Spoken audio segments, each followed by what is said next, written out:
एक गांव में एक चुड़ैल का साया था, जिससे उस गांव के लोगों की जिंदगी ही बदल गई। आइए देखते हैं कि गांव के लोगों के साथ क्या हुआ था। एक दिन गांव की 3 औरतें, जिनका नाम श्यामा, रूपा और सपना होता है, आपस में बैठकर बातें कर रही होती हैं। अरे रूपा बहन, मैं तुम्हें क्या बताऊं, मेरी सास ने तो मेरा दिमाग खराब कर रखा है। अगर मेरा बस चले तो मैं उसकी जान ही ले लूं।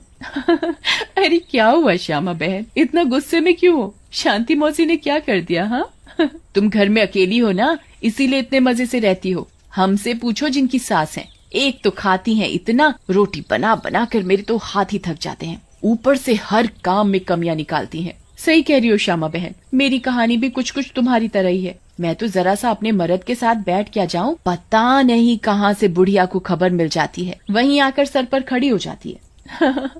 हाँ ये तो चिंता की बात है सपना बहन, मौसी को समझाओ, नहीं तो दादी कैसे बनेंगी। रूपा की बात सुनकर तीनों जोर जोर से हंसने लगती हैं। तभी उनकी नजर एक गोलगप्पे वाली पर पड़ती है। गोलगप्पे वाली बहुत ही सुंदर होती है, उसे देखकर तीनों से रहा नहीं जाता और वो तीनों गोलगप्पे वाली के पास चली जाती हैं। अरे तुम तो औरत होकर गोलगप्पे बेच रही हो।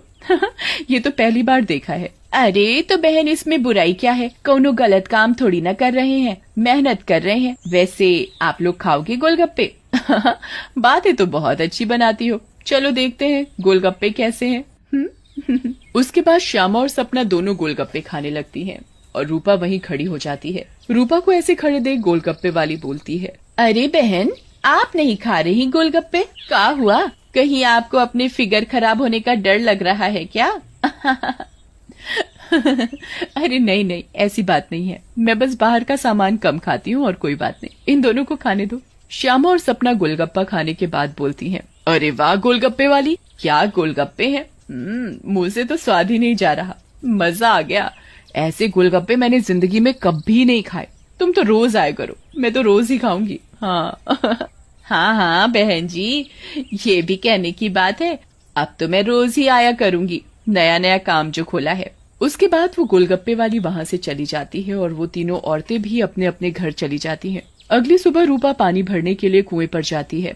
वहाँ औरतें आपस में बातें कर रही होती हैं। अरे रूपा बहन, पता है तुम्हें श्यामा और सपना कहाँ है? कहाँ है मतलब? अरे अपने घर पर होंगी और कहाँ? आहा, अरे नहीं रूपा बहन, वो दोनों अपने घरों से गायब हैं। कोई कह रहा था कि उनका चक्कर चल रहा था मर्दों के साथ और उन्हीं के साथ घर छोड़कर भाग गई हैं। बेचारे उन दोनों के पति। रूपा को ये बात सुनकर बहुत गुस्सा आता है और वो बोलती है, तुम्हें शर्म आनी चाहिए, औरत होकर औरतों के बारे में ऐसी बातें करते हो। ऐसा कहकर रूपा वहाँ से चली जाती है। शाम को वही गोलगप्पे वाली गांव में फिर से आती है।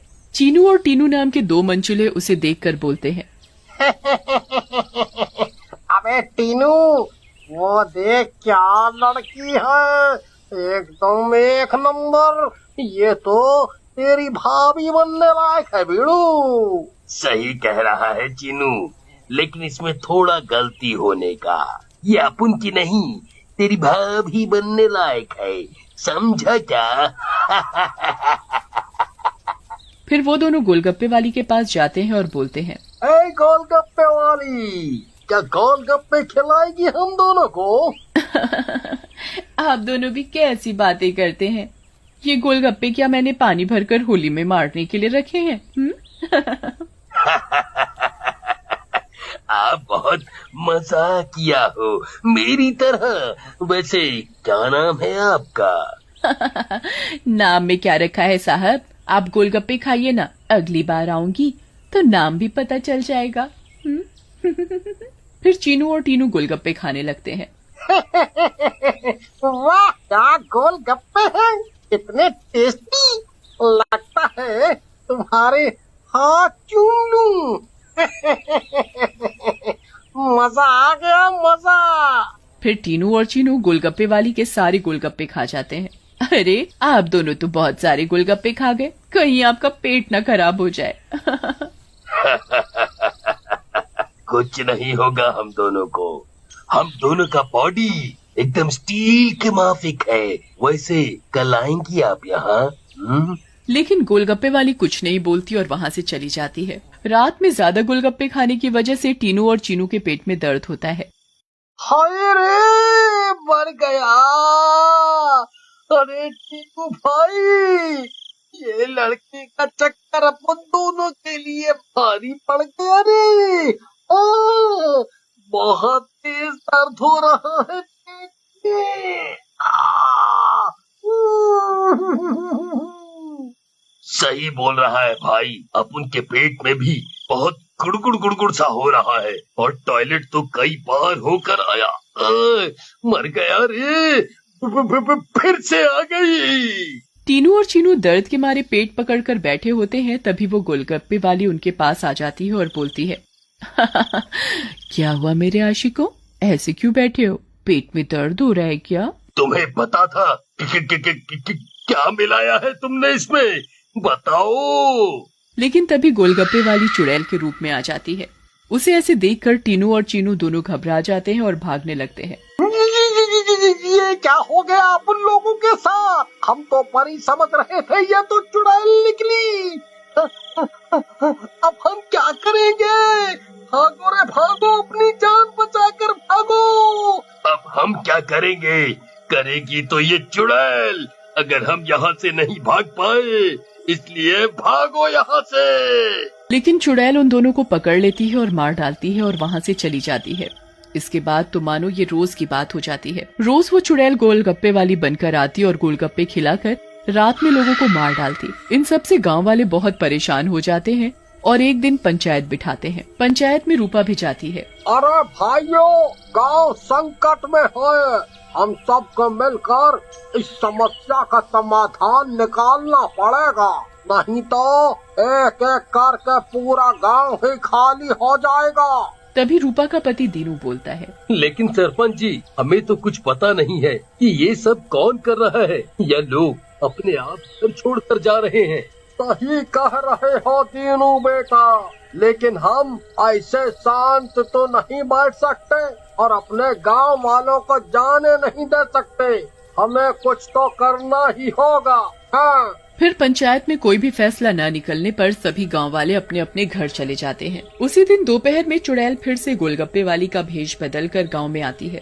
रूपा उसके पास जाती है और बोलती है, अरे गोलगप्पे वाली, जरा गोलगप्पे खिला दे, सुबह से मन खराब हो रहा है, शायद चटपटा खाने से ठीक हो जाए। लेकिन तभी उसकी नजर गोलगप्पे वाली के पैरों पर पड़ती है। गोलगप्पे वाली के पैर उल्टे होते हैं। रूपा ये देखकर समझ जाती है कि हो न हो ये इसी का किया धरा है। रूपा सब समझने के बावजूद गोलगप्पे खाने लगती है और खाकर वहाँ से चली जाती है और दीनू के घर में जाकर सारी बात बताती है, जिसे सुनकर दीनू बोलता है, तुम पागल हो गई हो क्या रूपा?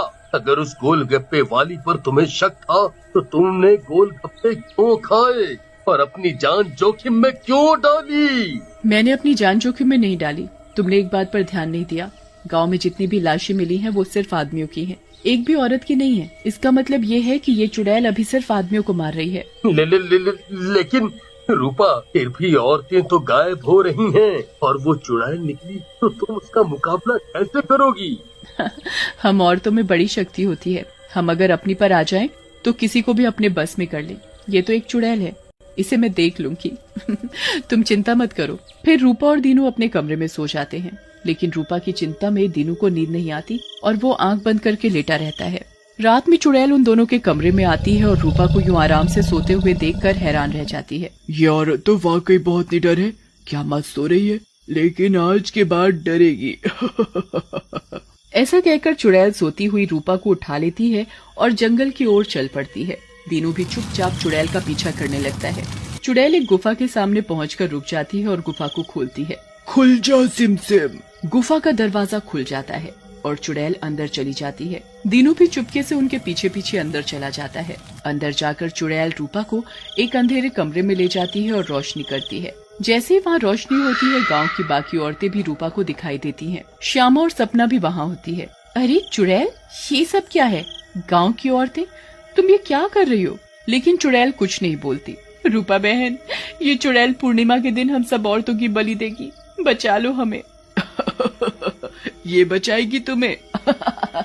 इसकी जान तो खुद खतरे में है। तभी वहाँ दीनू आ जाता है और बोलता है, रूपा की नहीं चुड़ैल, बल्कि तू खतरे में है। दीनू सब औरतों को जलती मशाल दे देता है। चुड़ैल, तूने हमको और गांव वालों को बहुत परेशान किया है, गोलगप्पों की कसम, तुझे छोड़ेंगे नहीं। ऐसा कहकर औरतें चुड़ैल के ऊपर मशाल डाल देती हैं और चुड़ैल जलने लगती है। मुझे जाने दो, छोड़ दो। लेकिन चुड़ैल थोड़ी ही देर में जलकर भस्म हो जाती है।